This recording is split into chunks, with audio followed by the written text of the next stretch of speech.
Good evening, all participants. If we see at the 20th livestock census, we see there are about 148.88 million goats, about 85 million goats in this population. They are breedable goats, and there are about 15 million bucks that can be used for breeding. There are about 61.26% goats. They are nondescript. 11.77% they are graded, and about 26.97% goats they are descript. So if we consider, if you require one buck for natural service, it will breed about 40 to 50 goats. And if it is AI with frozen semen, then 2,000 to 3,000 goats will be bred with one buck. For 85 million goats, we require about 2 million goats for natural service. And if we go for artificial insemination, only 50,000 bucks are required for breeding. Artificial insemination versus natural service. There are two methods of breeding goats. One is artificial insemination, other is natural service. In artificial insemination, superior buck can be used for a large stool population. Semen transport from one place to other place is very easy. In AI, one needs trained AI technician, and then you have to think about acceptable conception rates. Similarly, if we go for natural service, more bucks are required. What if more number of does exhibit estrus at the same time? Like in a flock, if five goats exhibit estrus, then by the time fifth goat is bred, there are less chances of this buck for conception. What is if buck is sick? The cycle will go waste. If buck is unable to mount, then also the buck will not be able to breed. And with natural service, there are chances of sexually transmitted diseases like brucellosis. So these are pros and cons of artificial insemination versus natural service. The estrus signs, they are very important. Proper detection of estrus is very important to implement any breeding program. And especially for artificial insemination, you should know the right stage of estrus, and you should know that goat is definitely in estrus. So bleating and tail wagging is a very prominent sign of estrus in goat. Mounting other goats and mounting bucks, or stand while other buck mounts, this is important sign of estrus in goat. There will be discharge. Many times you will not see discharge flowing through vagina, but it will be sticking to thighs and the hair around that area. And this is also approaches buck is a very important sign of estrus in goats. Always goat in estrus will approach bucks. What are the methods of detecting estrus? A person or farm supervisor looking at symptoms, he can tell the goat is in estrus or not. You can use intact buck, but using intact buck will definitely cause accidental mating. Using apron is the best method at village level, and a small cloth of 1 feet by 2 feet with the strings on 4 sides can be tied to abdomen, and this buck can be used for estrus detection. I'll show you the pictures of these apron tying. Vasectomized buck is the best method, but you need a trained veterinarian to do or perform vasectomy by surgery. Tying string around the pubis, this is the method which one farmer taught me, and he was using different bucks and rams in his flock, so that only one breeding buck or ram can be used for breeding. Then this is androgenized doe is also good method of detecting estrus, in which a female is given 50 milligram of testosterone propionate injection. Such 10 injections are given, and these are given every alternate day for 20 days. then this female will start behaving like male. Intact buck, it can be taken and introduced to the flock. This will mount, and once it mounts, you should not allow to breed doe in estrus. Then on top hand, right hand side is the apparent time. It's a soft cloth which is tied, and this buck can be introduced into flock to detect estrus. On left hand side corner, you see prepuce time. Here a knot is with the jute knot is tied to prepuce, and the terminal part is tied to testicle. So this prevents buck from mating. It can mount female but cannot mate. But if knot slips, this method cannot be of use. Similarly, I saw in North India, people use rubber tire, but this is not good method. It will definitely create injuries to penis, and that is not useful. And on the right hand corner is giving testosterone propionate injection to goats to produce androgenized female. Buck vasectomy is the best method, where you have to just track vas deferens and cut about 1 inch of vas deferens. This needs to be done on both sides, and these bucks can be efficiently used for estrus detection. Many of people, they say castrated bucks can detect estrus, but there are few bucks they can detect estrus, but castration, most bucks will not detect doe in estrus. These are formalized samples, and I'm just wanted to show you the place where you cut vas deferens. So what are advantages of estrus synchronization is to implement AI program effectively.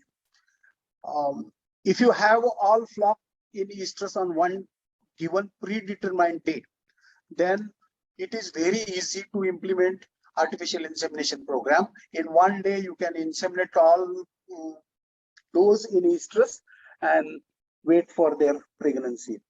In particular seasons, demand for meat is greater or higher.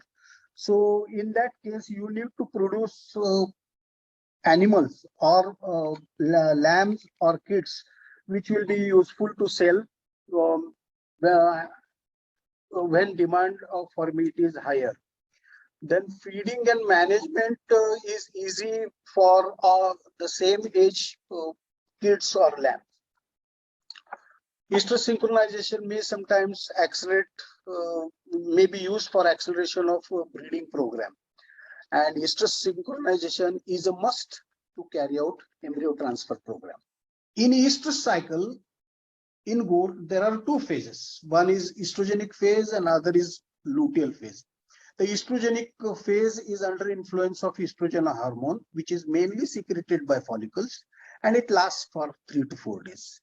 The second is luteal phase, which is under influence of progesterone hormone, which is secreted by corpus luteum, and it lasts for 14 to 17 days. If we consider these two phases of cycle in goats, the luteal phase is definitely larger in number of days, and that can be used for synchronization of estrus.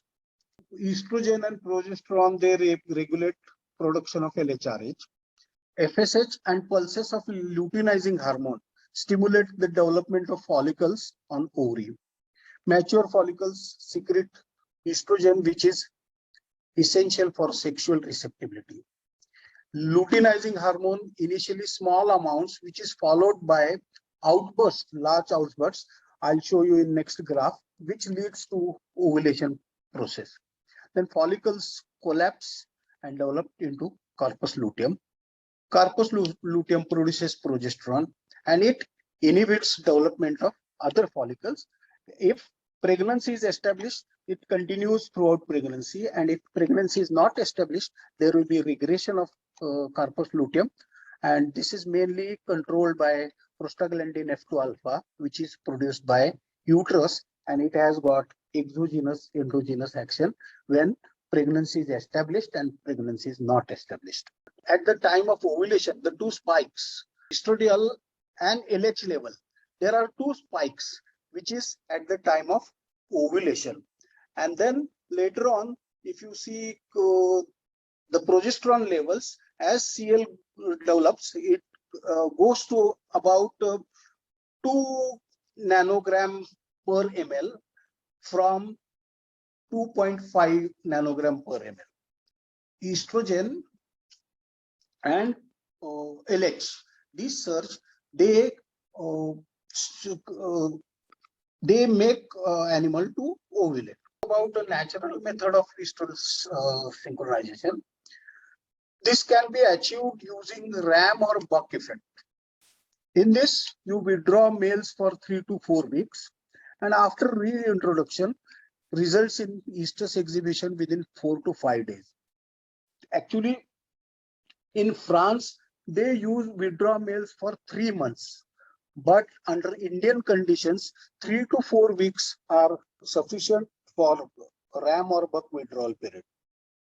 In our breeding program at FEGB gene breeding program, our observation is on introduction of vasectomized ram in the proportion of 1:30. Maximum number of ewes exhibit estrus in 4 to 5 days, and 80% of ewes they exhibit estrus in 2 weeks. In this natural method of estrus, you will not get tight synchrony. Like on one day you cannot inseminate all. So, but it is period is reduced, and within 15 days all ewes can be inseminated. And we have used fresh diluted semen for this and have achieved conception rates above 85% for almost last 20 years. Field applicability of natural method or using ram or buck effect is limited because there is additional housing required and tight synchrony is not achieved. This is simple, cost effective, and do not use any hormone for estrus synchronization. If you see red and yellow, it's a 3 to 4 days estrogenic phase that is under control of estrogen hormone. And if you see yellow part is estrus, and you see in goats the estrus period is as long as 50 hours, from 16 to 50 hours. So many goats they show estrus for 16 hours, but sometimes you may see estrus for 50 hours also.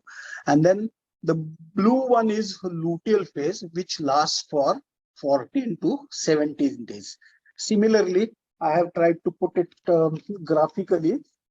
There are estrogenic phase, then blue half circle is luteal phase, and then when there is a luteal regression, the animals enter into estrogenic phase, exhibit estrus, and the cycle continues. So in pharmacological methods, there are two methods mainly. One is prostaglandin F2, which has a luteolytic effect. It leads to luteal regression and estrus exhibition. This is widely used in USA and EU because there is a restriction on use of progesterone implants.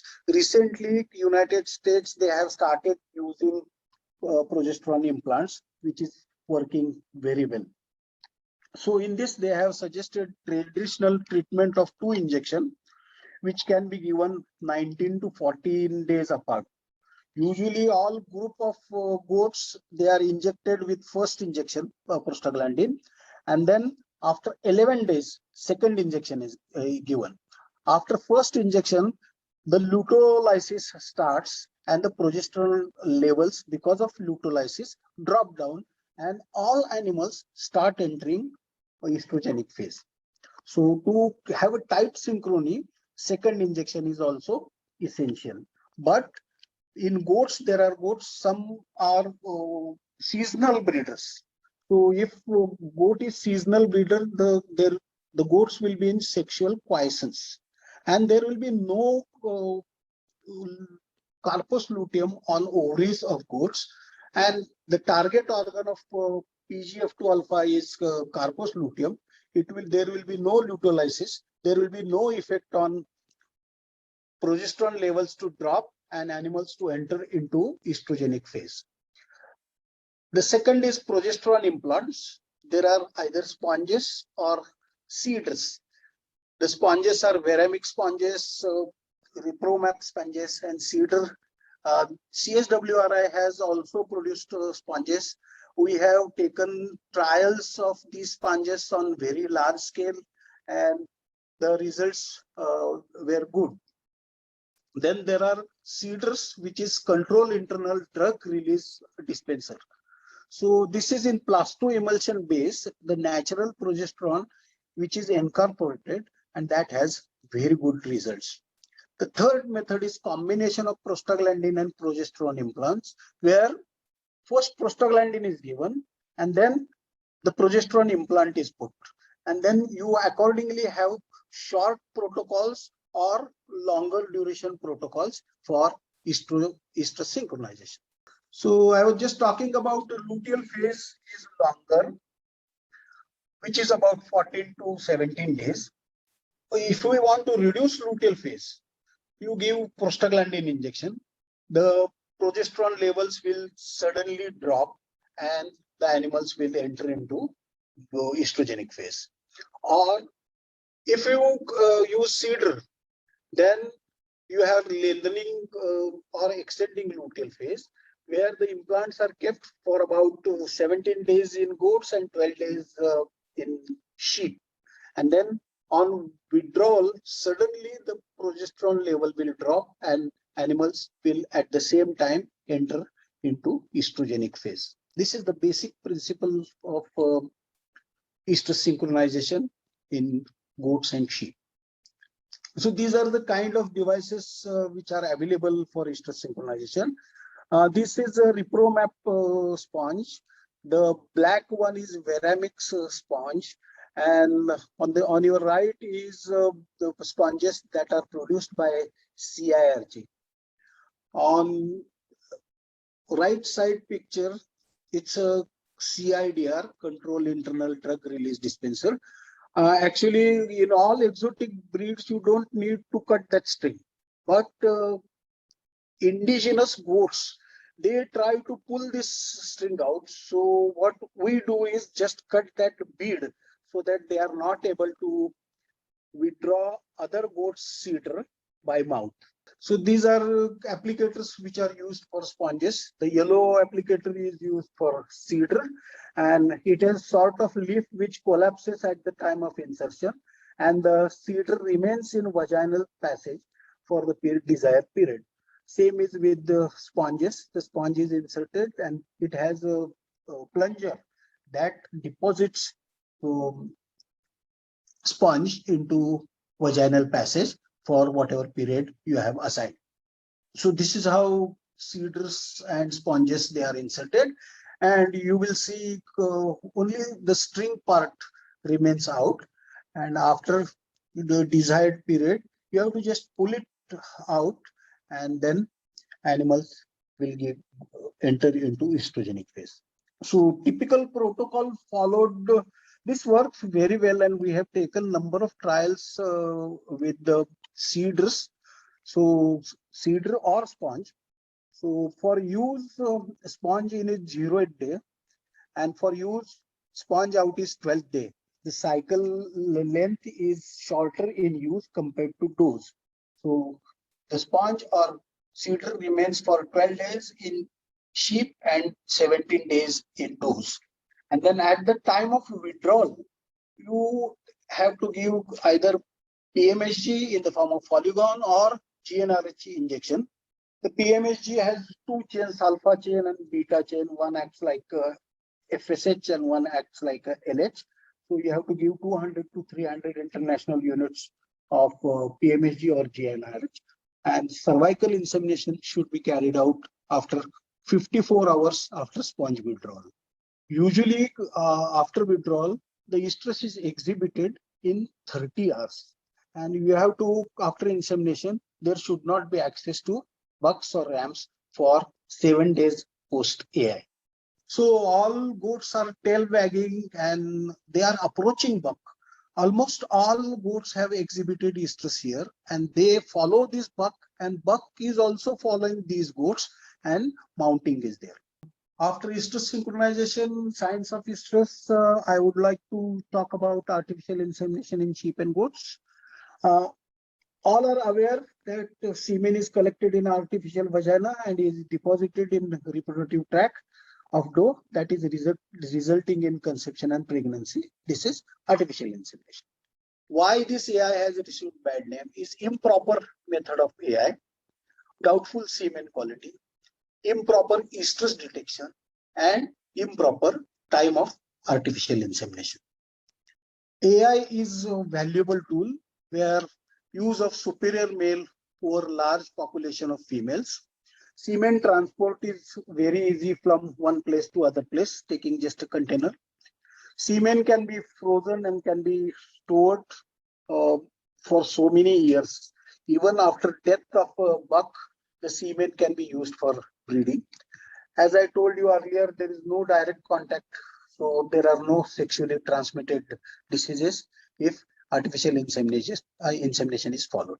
Methods of AI and sites where semen is deposited.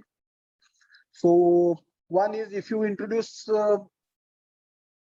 semen into just vaginal passage blindly without making attempts to observe cervix or use light source to see cervix, the blind insemination. So it is deposition of semen blindly into vaginal passage. The frozen semen cannot be used with blind artificial insemination technique. It is very easy technique, but the results are very poor. The next important is cervical artificial insemination. From external os to internal os, wherever you deposit semen, that is called cervical artificial insemination technique. And this is the best technique that can be used under field conditions at farmer's doorstep. And then third method is intrauterine artificial insemination, where the insemination pipette can be passed through cervix directly into uterus. So that is also intrauterine insemination. But in sheep and goat cervices, there are number of folds. Especially in goats, they are inverted funnel-shaped folds. Usually they are 7 to 8 folds, and you have to every time while doing insemination pass this cervical barrier and deposit semen as deep into cervix. So by cervix also you can do artificial insemination. In 40% of goats in our place, you can do intrauterine artificial insemination through cervix. And 60% goats you have to deposit semen in second, third, fourth, or fifth cervical folds. This is just formalized uterus sample. Intrauterine insemination is done by puncturing uterus and depositing semen directly into lumen of uterus. On the right side, you see pre-ovulatory follicle. So this is, we had one experiment for estrus synchronization and collection of blood samples for hormonal assays in one of our experiment, and the pre-ovulatory follicles were picturized at that time. So on ovarian activity, you see there are developing follicles, then follicles developed and they go enter to pre-ovulatory follicular stage, then the follicles rupture and there will be cherry red colored corpus luteum, and that will secrete progesterone, and if the pregnancy is not established, these corpora lutea will be regressing and the animal will enter next cycle. What is the success rate of goat AI? So I have tried to put this into 3 groups. So one part is goat, one part is AI technician, and third is what type of semen you are using. So goat in estrus should have healthy reproductive tract. If it has a uterine disorders, if it has small ovaries and corporal lutea, it has infection with fallopian tubes, salpingitis, that plays important role in goat AI success rate. Inseminating right stage of estrus, and then the animal should not be under stress. It should be fed with same feed. It should have same blood sugar levels, and it should not be under stress. Of course, experience of AI technician is very important. And recently, Australians have found that time taken for AI has direct effect on conception rates. If you do insemination in short time, and until you are experienced, you cannot do insemination quickly. If you do quickly, the conception rates, they are bound to be higher. Then semen thawing is very important when you are using buck semen. The shelf life of buck semen is low, and the procedure should be followed. It should have temperature with thermometer. Then straw should be dipped in water. It should be quickly transferred from container to water, and AI is done at right stage of estrus. These are responsibilities of AI technician. Regarding semen part, it should have a standardized semen freezing technique, quality of frozen semen, straws and sperm number, and post-thaw motility. For goat, you require at least 100 million spermatozoa for cervical insemination. Frozen straws should always be immersed in liquid nitrogen. And post-thaw motility, what we say is 65% and above. So you inseminate 65 million spermatozoa after cervical insemination, after post-thaw. A goat in estrus, after thawing semen, the hind limbs are lifted with the speculum and light source. Cervix is located, and the same insemination gun is used, that is for cattle, is used for inseminating goats. And then you have to wipe vaginas, insert speculum, lubricated speculum, and then with the headlight look for cervix and try to go as deep as possible through cervical folds, which I told you earlier.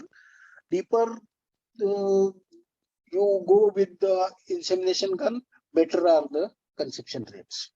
We have trained many para-veterinarians, veterinarians for goat insemination. And these are the pictures. The ladies, they are doing artificial insemination at farmers' door. And these are mainly from Mandeshi Foundation, which is close to Fulton in Satara district.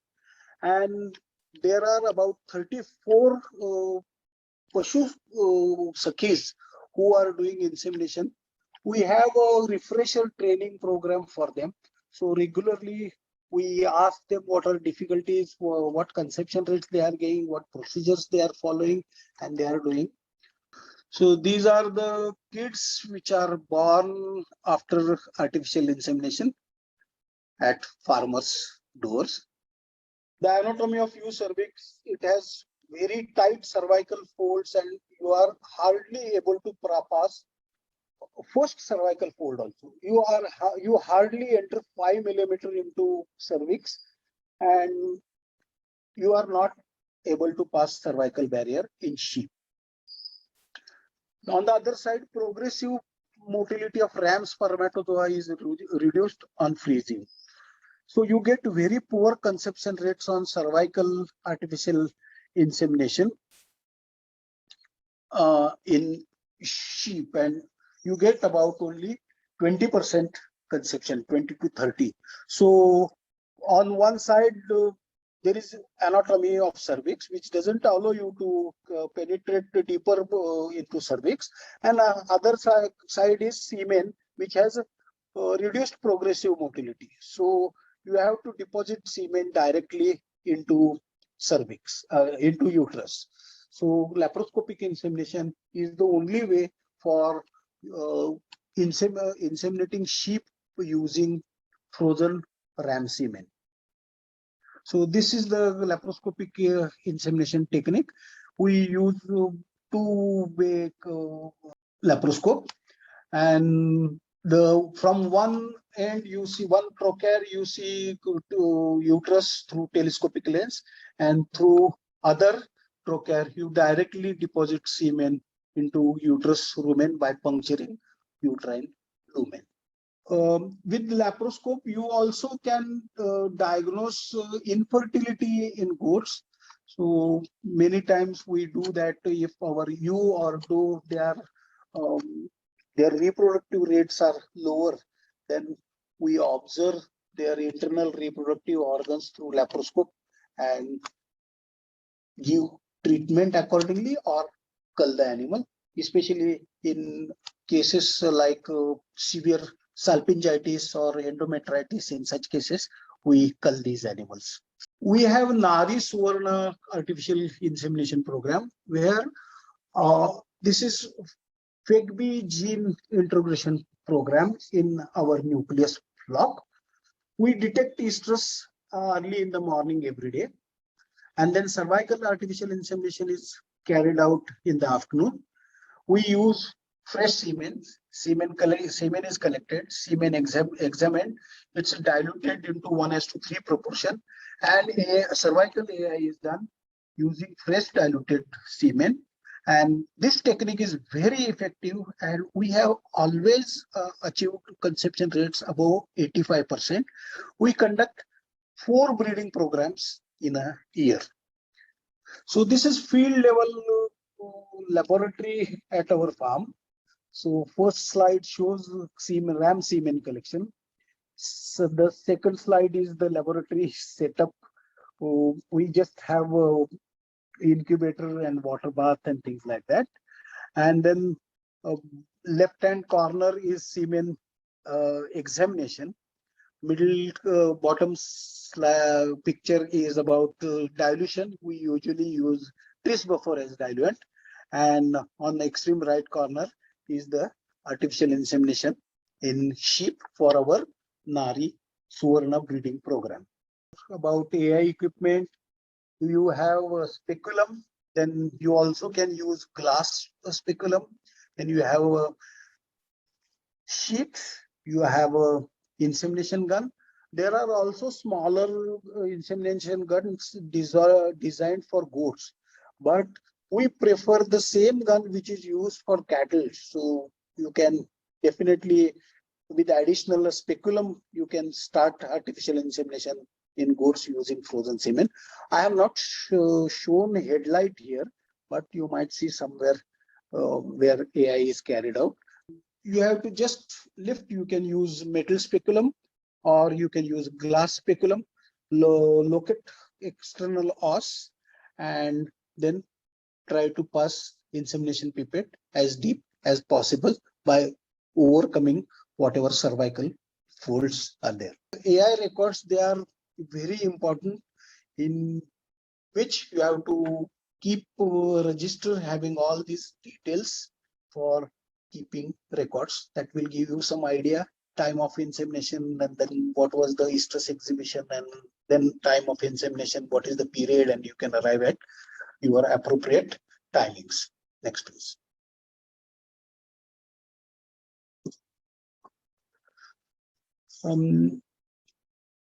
I just want to brief some factors that are influencing conception rates after AI.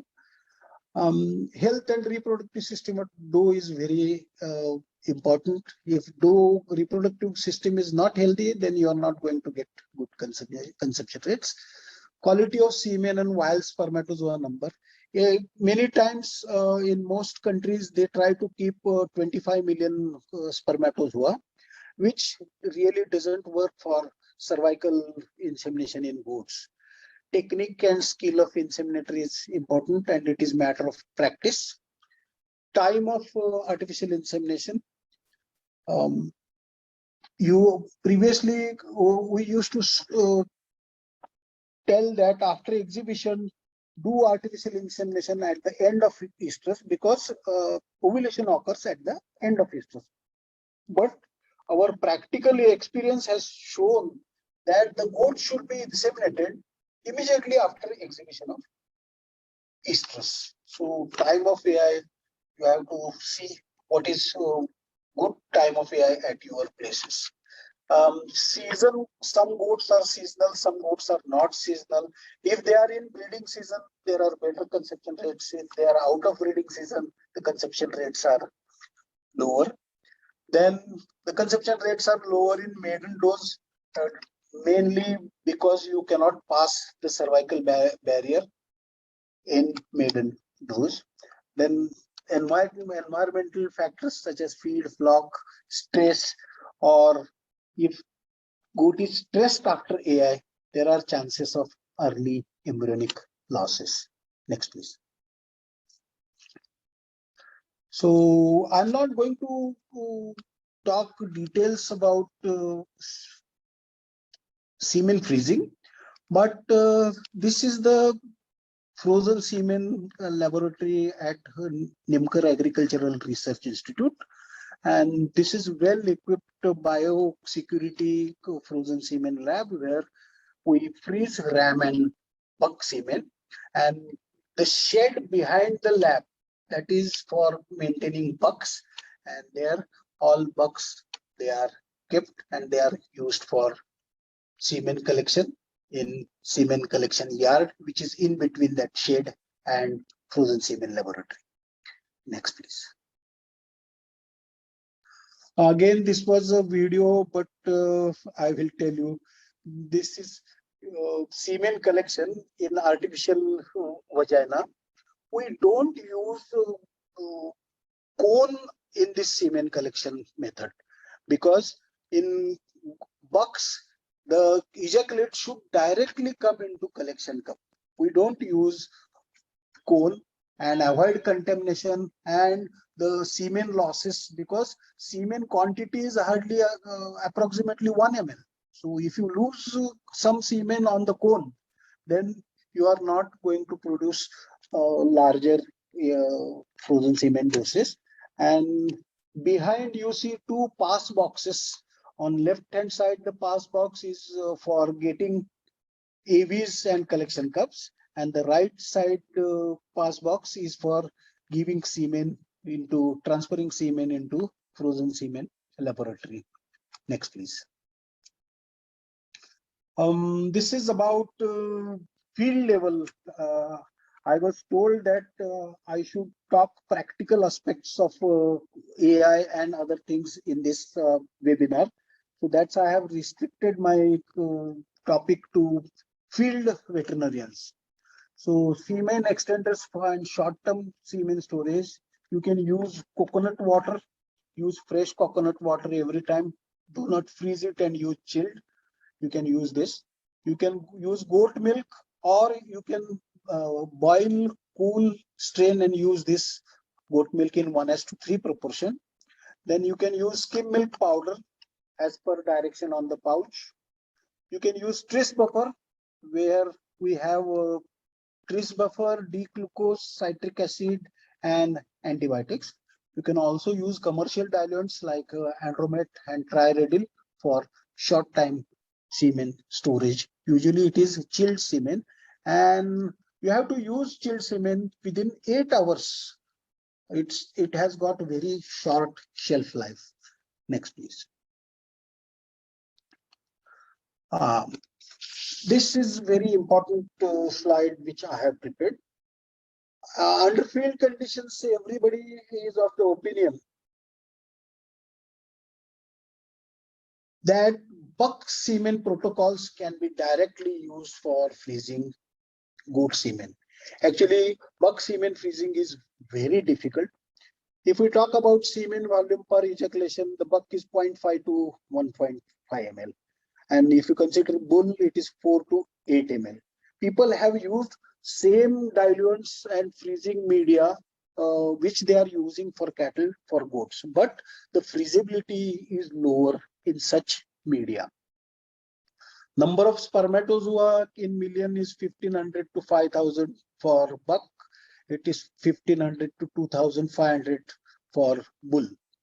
Total sperm in million is 750 to 7000 500 for buck, and it is 6,000 to 20,000 for bull. If one ejaculate from one ejaculate, you can produce about 1,000 to 1,200 straws from one ejaculate in bull, while you produce only 40 straws from one ejaculate or one buck ejaculate. Here I have mentioned 600, but now in bull semen, the only 15 million spermatozoa are also sufficient for fruitful conception. Semen freezing procedure is very difficult in buck because buck semen contains phospholipase A enzyme, and which reacts with the lipids, that is cell membrane protectants, what you are putting in the media, and there is a bundling of spermatozoa due to phospholipase A and lipid action, and so that's why you have to spin buck semen. In France, they have 2 spinnings at the rate of 3,000 RPM for 7 minutes. At our place, we spin this semen for 7 minutes at 3,000 RPM. We remove all seminal plasma, and all artificial seminal plasma is added to buck semen, and then it is further processed. Next, please.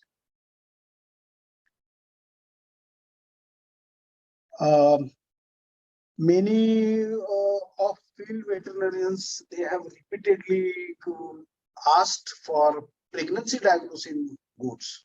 I have just tried to mention all the methods which are available for pregnancy diagnosis in goat. Many people say non-return to estrus, the goat is pregnant. But believe me, that is not the appropriate way to detect pregnancy. Then previously rectal palpation and rectal probes were used, but they are not anymore used for pregnancy diagnosis in goats. And the rectal probe is a crude method, and that might also, you have to per rectally introduce this probe and then bang it so that you get fetal bump on that probe. This is, I feel, cruel method. And abdominal palpation many times goes wrong. You feel rumen bump also, and if the rumen is full, it is very difficult to feel the fetus. And with this technique, you cannot detect fetus almost for 3 months. So after 3 months, this abdominal palpation can be used. Then there are hormonal tests where progesterone assays are done. I will talk about it into later slides. Then you have a Doppler or ultrasonic technique. These are, the ultrasonic technique is unique, and there is no way you can go wrong. A laparotomy, you can detect pregnancy, but you have to do surgery and all, and that is not recommended. In laparoscopy also, you can detect pregnancy, but that is also not recommended. Fetal electrocardiography is also used in some of places. And then last is immunologic methods. They are efficient methods, and there are a lot of kits these days available even in India, and that can be used, which I will talk about in next slides. Next, please. So let's talk about progesterone assay. Mainly, you have to do progesterone assays 18 to 22 days after breeding. So many times you don't know date of breeding if it is a natural mating. In artificial insemination, you can definitely predict. So you have to count days of after mating. So if the blood is used, the plasma P4, if they are greater than 1 nanogram per ml, then they say it is pregnant. But accuracy, if we consider 75 to 86% pregnancy is correct. And in non-pregnant animal, 90 to 100% the results are correct. So the results are that way unreliable in progesterone assays. The milk radio immunoassay of progesterone also can be done. If it is more than 10 nanogram per ml, 86% it says they are pregnant. The non-pregnant one can be detected very well with less. It has less than 10 nanogram per ml progesterone concentration. They are non-pregnant. The plasma progesterone, the 2 endocrine status is detected. These assays are very costly and they are not accurate, and there is individual variation, breed variation, which we have to take into consideration. Next, please. Use of ultrasonography is the best method. On your right, you see is older version of ultrasonograph machine. This is Aloka SSD 500 with the convex probe, and that is a linear scanning machine. It gives almost 100% results. On your left, the blue colored is new machine which we have purchased very recently, that is OBscan, very expensive machine, but you can detect and feed this machine number of fetuses, and then you can separate multiple fetal carrying animals and give them extra feeding. This technique is very effective, accurate, but you need trained personnel to perform ultrasonography. You need costly, very costly equipment. And in India, there is a PCPNDT law, which is preconception prenatal diagnostic tests that are usually used for detection of sex in human beings. But the same law is applied for veterinary. You cannot carry this machine from one place to other place. So field level sonography and pregnancy diagnosis cannot be done. I don't know, we should do something for use of ultrasonograph, and we should have a separate law, veterinary law, for detection of pregnancy by ultrasonograph in India for veterinary use. Next, please. Now there are portable ultrasonographs, so then mobile apps and such things are also available. So you get different brands. If you just go on the web, you will get all these machine details, and they can be used for pregnancy diagnosis in goats and sheep. Next, please. This is a Doppler used scan for pregnancy detection. Usually, the probe is put on abdomen, and then you get a beep. Whether if the animal is pregnant, you get beep. This is mainly very useful in pigs because there are more number of fetuses. In sheep and goats, it has again restricted usage. These are affordable Dopplers, but again, accuracy and results, they are restricted. Next, please. You get kits now, bioprin kits or p-test in goats. The bioprin that can detect pregnancy as early as 28 days. But for this, you have to have a referral lab.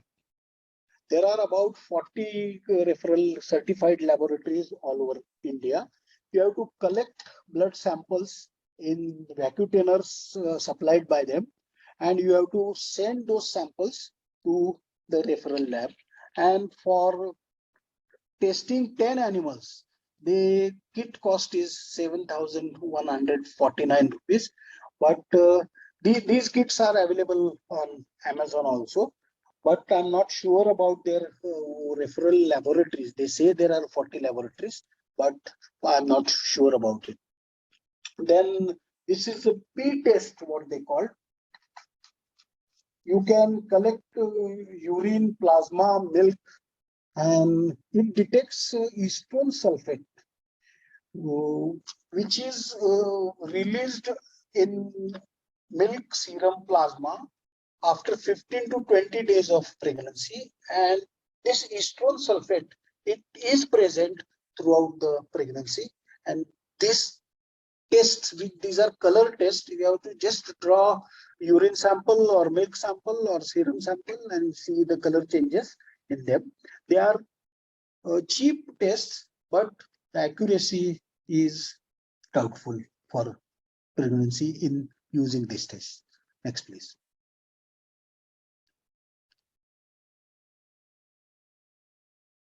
So recently, this IDEX rapid visual pregnancy test has come into India.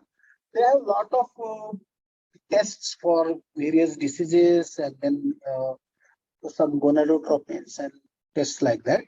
But this test is for pregnancy test. You don't need any ELISA. This is very accurate test. You get results in less than 30 minutes. Whole blood, plasma, and serum. The blood should be with EDTA, or plasma or serum should be from EDTA. Sorry, plasma is EDTA and serum is from blood. So these samples can be used for pregnancy detection. Usually, there are pregnancy-associated gonadotropins which are present throughout pregnancy, and they have seen 22 pregnancy-associated gonadotropins. They are known as on today. Unfortunately, what is the functionality of these PAGs? It's still unknown. These are produced by cotyledonary placentas. They circulate in blood and milk, and they detect 25 days of pregnancy using this kit. Next.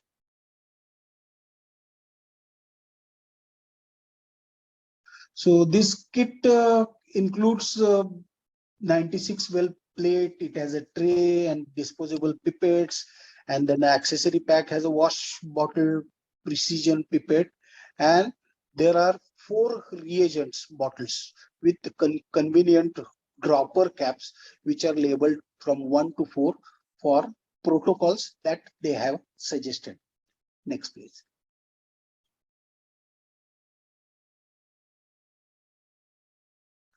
And they just dispense sample and controls with the calibrated precision pipette, dispense all the reagents labeled from 1 to 4. Then you have to keep this use the reagent, keep it for 7 minutes each time, and then you have to wash it with the distilled or deionized water. And you see, if there is a blue color, the whales appear blue color, then the goat is pregnant. And if it is not blue colored, it is non-pregnant. The IDEX claims that they have 100% accuracy, and this is used even for cattle, sheep, and goats. Next, please. I was asked to let everybody know about the training facilities at Limcar Agricultural Research Institute. We have 2-day practical training in goat management, where it is hands-on training, like feeding and other management details, vaccination, treatment. 1 day hands-on training on goat AI is also there. Then we conduct custom-made training as per requirements. These training include ultrasonography training, laparoscopic artificial insemination training, goat management training, and semen freezing technology trainings. These are custom-made, and as per requirement of the trainees, we conduct these training courses. Next, please. These are pictures of trainings we have conducted. Top hand left is a transfer of technology and training program for Nepal government. They have goat frozen semen laboratory in Nepal, and we have transferred this technology for them, and that training was conducted. On right hand top is a training for Afghanistan people. Actually, Afghanistan situation as on today is very bad, but this training was conducted for people, veterinarians from Herat, and they had undergone artificial insemination training. Then left hand bottom is training for Mandishi Foundation, which I was talking about, the 34 AI technicians doing AI in goats. The right hand corner is training for our All India Coordinated Research Project Goat Unit in Leh. They had come here for a training in artificial insemination in goats. Next, please.